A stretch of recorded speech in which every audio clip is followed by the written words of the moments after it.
കോഴി കളഞ്ഞ് റെഡി ആയിട്ടുണ്ട്.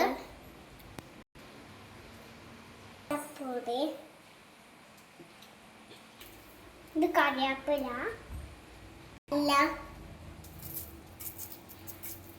എല്ലാമാണ്. ഇനി ഉപ്പിടണം. മിക്സ് ചെയ്യണം. നമുക്ക് വെള്ളം അരി കൊടുക്കാം.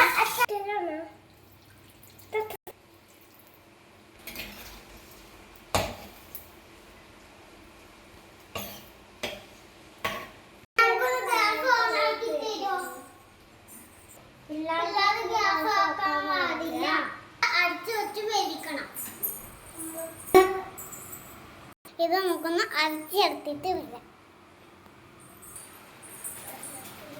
തിളച്ച് വന്നിട്ടുണ്ട്.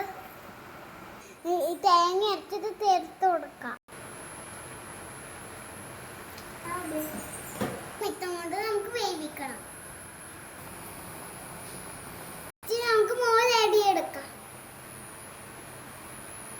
നമുക്ക് കടുക് പൊട്ടിക്കാം.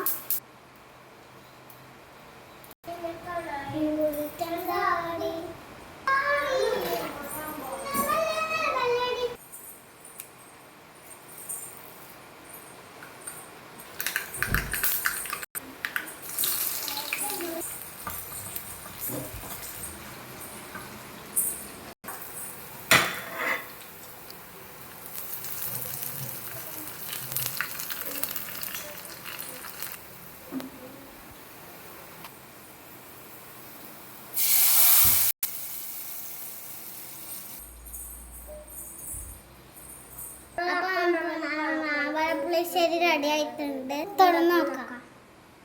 നമ്മളൊന്ന് ടേസ്റ്റ് ചെയ്ത് നോക്കട്ടെ.